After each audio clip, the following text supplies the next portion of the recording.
ുന്ന വർഗീയതയുടെ വിഷം തുപ്പുന്ന മാതൃഭൂമി പേപ്പറുകാര് നിങ്ങൾ പ്രസിദ്ധീകരിച്ച ആരെക്കുറിച്ചാ നിങ്ങൾക്കറിയുമോ? 140 കോടി മുസൽമാന്റെ ചങ്കിലെ ചോരയായ ഹൃദയത്തിന്റെ തുടിപ്പായ കരളിന്റെ കാതലായ ഹബീബുന റസൂലുള്ളാഹി തങ്ങളെ കുറിച്ചാണ് കേട്ടോ. ഞങ്ങൾക്ക് സഹിക്കാൻ കഴിയുന്നതിന്റെ ഒരുപാട് അങ്ങേപ്പുറത്തേക്കാണ് കേട്ടോ. പക്ഷേ ഞങ്ങൾ ശപിച്ചത് എന്തുകൊണ്ടാണെന്നറിയുമോ? നിങ്ങൾ ഇത്രയും മോശമായി എഴുതിയ ആ പ്രവാചകന്റെ അനുയായികളല്ലായിരുന്നു ഞങ്ങളെങ്കിൽ, ആ പ്രവാചകന്റെ ഉമ്മത്തായി പോയത് കൊണ്ട് മാത്രമാണ് ഞങ്ങൾ ശമിച്ചത്. ഞങ്ങളെ ഹബീബ് ഞങ്ങളെ പഠിപ്പിച്ചത് ആക്രമിക്കാനല്ല, ക്ഷമിക്കാനാ. അങ്ങേ തലവരെ അത് ഭീരുത്വം കൊണ്ടാണെന്ന് മാതൃഭൂമി പേപ്പറുകാർ മനസ്സിലാക്കുന്നുണ്ടെങ്കിൽ നിങ്ങൾക്ക് തെറ്റുകെട്ടോ.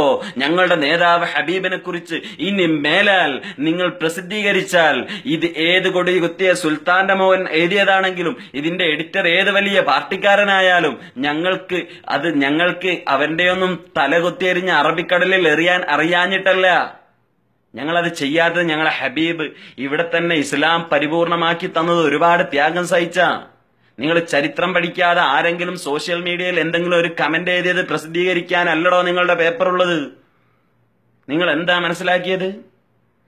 പിന്നെ ഒന്ന് പറയട്ടെ, ഞങ്ങളെ ഹബീബിനെ കുറിച്ച് ഞങ്ങളെ പരിചയപ്പെടുത്തേണ്ടതില്ല. അതിന് ഞങ്ങളെ ആലിമീങ്ങളുണ്ട്. ആ ഹബീബിന്റെ ചരിത്രം പറയാൻ ഞങ്ങളെ സയ്യിദന്മാരുണ്ട്. അത് മാതൃഭൂമി പേപ്പറുകാരും ഏൽപ്പിച്ചിട്ടില്ല. ഞങ്ങൾക്ക് ക്ഷമിക്കുന്നതിന് അതിരുണ്ട്.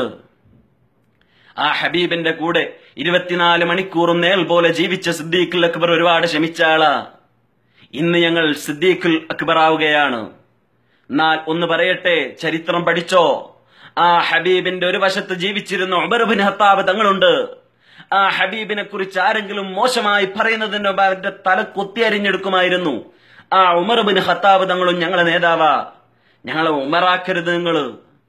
ഞങ്ങൾ ഇന്ന് സിദ്ദീഖുൽ അക്ബർ ആവുകയാ. അതുകൊണ്ട് പറയുകയാ, ഇനി മേലാൽ നിങ്ങളുടെ ഈ വൃത്തികെട്ട വാറോലയിൽ ഞങ്ങളെ ഹബീബിനെ കുറിച്ചോ ഞങ്ങളെ ഉമ്മത്തിനെ കുറിച്ചോ ഹബീബിന്റെ ഉമ്മത്തിനെ കുറിച്ചോ എന്തെങ്കിലും മോശമായി പ്രസിദ്ധീകരിച്ചെന്ന് പറഞ്ഞാൽ നിങ്ങൾ ഇനി ഏത് വലിയ കൊടികുത്തിയ രാജാക്കന്മാരുടെ വാറോലയായിരുന്നാലും ശരി, ഞങ്ങൾ കയ്യും കെട്ടി നോക്കി നിൽക്കുമെന്ന് നിങ്ങൾ ആരും കരുതണ്ട. ഇൻഷാ അല്ലാഹ് ഞങ്ങളെ ഹബീബിനെ കുറിച്ച് നിങ്ങൾ പരിചയപ്പെടുത്തേണ്ടതുമില്ല. ഇൻഷാ അല്ലാഹ് ഞങ്ങൾ മരിക്കുന്നതുവരെ ഇതിന്റെ പ്രതിഷേധം, ഞങ്ങൾ ജീവിച്ച് മരിക്കുന്നതുവരെ ഇതിന്റെ പ്രതിഷേധം ഞങ്ങൾ കാണിച്ചുകൊണ്ടിരിക്കും. കാരണം ഞങ്ങളെ ഹബീബ് ഞങ്ങളെ ചങ്ക, ഞങ്ങളെ ഹൃദയത്തിന്റെ തുടിപ്പ. ആ തുടിപ്പ് അവസാനിക്കുന്നതുവരെ ഇതിന്റെ പ്രതിഷേധം നിങ്ങൾ അനുഭവിച്ചുകൊണ്ടിരിക്കും. ഇല്ലെങ്കിൽ ഞങ്ങൾ അനുഭവിപ്പിക്കും.